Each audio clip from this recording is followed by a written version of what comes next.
तो जो आप कर रहे हो अगर उस कर्म से प्यार होगा तो स्वाभाविक है आप फल पे फोकस नहीं करोगे, फल ऑटोमेटिकली आएगा।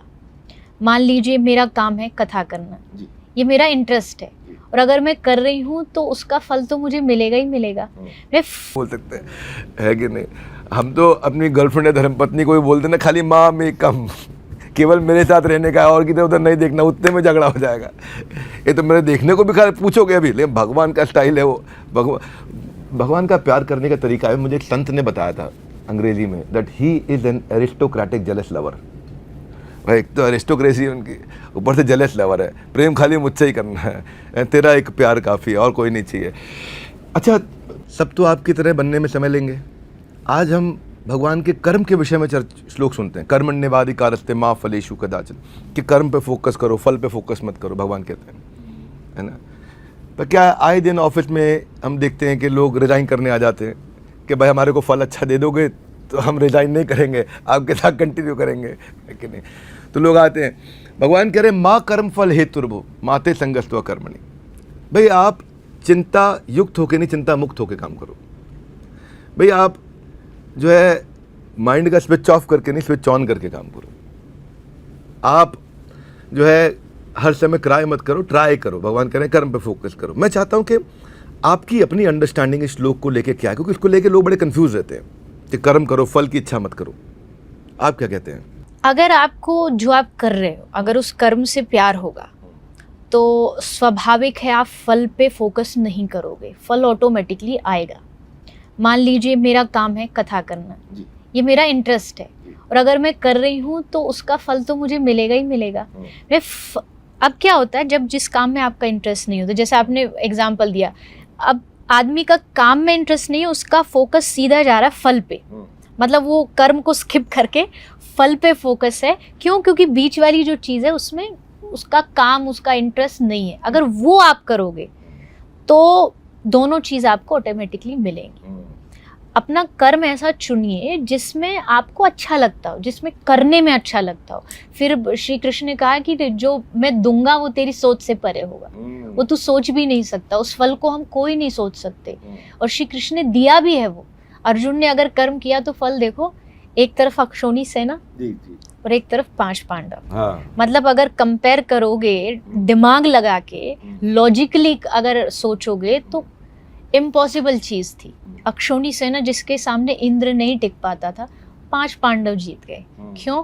क्योंकि उन्होंने कृष्ण को चुना। मैं हमेशा एक बात कहती हूँ, ये भगवत गीता और महाभारत के संदर्भ में, कि क्वांटिटी नहीं क्वालिटी को चुनो। कौरवों को लगा, दुर्योधन को लगा, जितने ज़्यादा बटोर लूँगा उतना ज़्यादा मैं लड़ लूँगा। पर अर्जुन ने कहा तू अकेला काफ़ी है मेरे लिए, क्योंकि अगर तू कृष्ण साथ है, मैं हार भी गया मैं तब भी जीत गया, मेरी हार में भी उसमें जीत है क्योंकि कृष्ण साथ खड़ा है। तो चुनाव मतलब बहुत ज़रूरी है। हम कई बार गलतियां जब करते हैं ना तो चूज़ करने में करते हैं, अपना काम या अपना दोस्त या अपना कोई संबंधी, तो वहाँ अगर आप चूज़ सही करोगे स्टार्टिंग से ही, तो मुझे लगता है फिर फल पे फोकस की जगह आपका फोकस कर्म पे जाएगा। और मैं वापस सबका ध्यान लेके जाना चाहता हूँ इस उत्तर की शुरुआत में जो देवी जी ने बात कही कि अगर आपको अपने कर्म से प्रेम हो जाएगा ना तो फिर आपको फल का टेंशन नहीं होगा और थकेंगे भी नहीं आप टायर्ड भी नहीं होंगे, आप हमेशा इंस्पायर्ड रहेंगे, है ना। और एक श्लोक मुझे याद आता है, जितात्मनः प्रशांतस्य परमात्मा समाहित। जिसने मन को जीत लिया, जितात्मनः, जिसने मन को जीत लिया, परमात्मा समाहित, उसको परमात्मा ऑलरेडी मिल गए। अब क्या होगा? शीतोषण सुख दुखेशु तथा मान अपमानयो। सर्दी होगी, गर्मी होगी, सुख दुख, वो अपना आगे बढ़ सकता है। पर आज सोशल मीडिया का ज़माना है और यहाँ पे भी हम देखते हैं लोग कंपटीशन की जगह अब कोलैबोरेशन करने लगे हैं, मिल करके चर्चा करते हैं, है ना। एक्सपेंशन या रीच बढ़ाने का भी प्रयास करते हैं कि भाई हम लोगों तक अपना मैसेज पहुंचा सकें, कोलैबोरेट कर सकें, आध्यात्मिक बातों को भी लोग ज़्यादा से ज़्यादा लोगों तक पहुंचाया जा सके। तो क्या आप भी कोलैबोरेट करते हैं किसी के साथ में, स्पिरिचुअल लीडर्स के साथ में, कि हम लोग मिलकर के आध्यात्मिक चर्चा को आगे बढ़ाएं? हाँ जी, बिल्कुल करते हैं। हमारी भाषा में उसको सम्मेलन कह देते हैं। भाई सबको मिलाओ, या डिजिटली भी जहाँ लगता है कि इस चीज़ से उनकी बात भी लोगों तक पहुँचेगी, हमारी बात भी लोगों तक पहुँचेगी। देखो क्या है ना, आजकल हम थोड़े से टेक्निकली थोड़े से ठीक हो गए हैं, हमने नए नए वर्ड्स पकड़ लिए हैं, तो हमको लगता है हमने कुछ नई चीज़ इन्वॉल्व कर दी है, कोई नया इन्वेंशन हुआ है, नया कुछ भी नहीं है। ये जो कोलैबोरेशन है ये आज से नहीं, गुरु वशिष्ठ विश्वामित्र जी का कोलैबोरेशन हमेशा से था। उनमें कभी ये नहीं होता था कि भाई हम दो साथ नहीं बैठ सकते। और जो आध्यात्मिक लोग हैं, मैं अपने फील्ड की बात करूं तो यहाँ भी होना चाहिए। हमारी इंडस्ट्री में इसको बोलते हैं कॉम्पिटिटिव कोलैबोरेटिव एडवांटेज।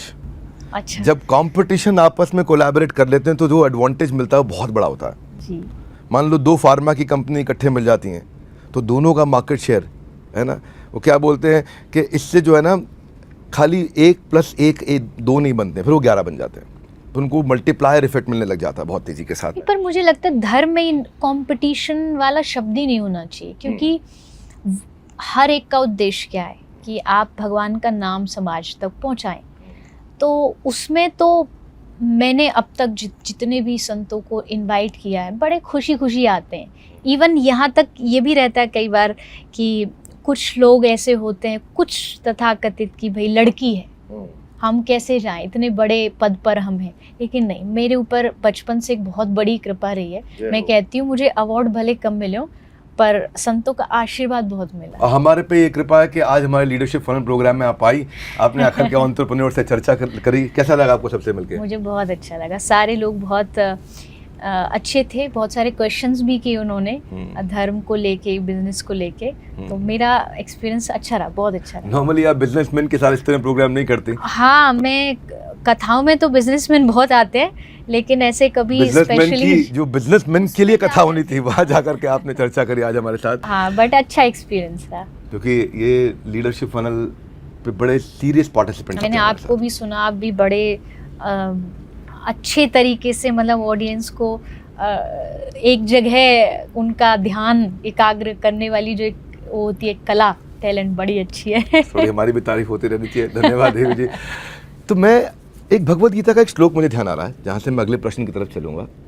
जहाँ कृष्ण कहते हैं, जहाँ अर्जुन कहते हैं, चंचलम ही मन कृष्ण प्रमाथि बलवदृढ़म तस्याहम निग्रहम मन्ये वायुरिवस्तु दुष्करम। हे भगवान, मेरा मन इतना चंचल है ना, कह रहे प्रमाथि पागल है, बलवदृढ़म बलवान है, दृढ़ है, बहुत जिद्दी है, तस्याहम निग्रहम मन्ये, इस मन को कंट्रोल करने से आसान है, मैं तूफान के बवंडर को अपने तीरों से कंट्रोल कर लूँगा। ऐसे ऐसे तीर चलाऊंगा कि चक्रवर्ती तूफान भी कंट्रोल कर सकता हूँ, पर मन को कैसे कंट्रोल करूँ? तो भगवान कहते हैं कि असंख्य महाबाहो मनः दुर्निग्रहम चलम, कि भाई अभ्यास न तू कौन्तेय वैराग्य न च गृह्यते, कि अभ्यास और वैराग्य दोनों चीज़ें चाहिए आपको। अभ्यास भी चाहिए, वैराग्य भी चाहिए। आपके जीवन में मैंने देखा, मैं आपके जीवन में जानना चाहता हूँ कि बचपन से आपने अपने मन को नियंत्रित करने के लिए बहुत से अभ्यास भी किए, वैराग्य भी किया। अभ्यास हो गया हरिनाम लेते हैं आप, जाप करते हैं। वैराग्य हो गया आप नियमों का पालन करते हैं। जितना मैं आपको समझता हूँ, अंडा, मीट, मांस, मछली, प्याज, लहसुन, है ना, किसी प्रकार की नशीली पदार्थ का सेवन नहीं करना। तो ये जब आपने ये किया, थोड़ा संसारी सा सवाल पूछ रहा हूँ, 7 साल की उम्र में आपके 70 साल के लोग आपको सुनने लग गए, तो बचपन में दोस्त तो बन ही नहीं पाए होंगे। दोस्त कैसे बने? मतलब कोई, अब दोस्त तो बचपन में सहेलियां तो टापू खेलती हैं या और अपने जो गेम होते हैं वो खेलते हैं।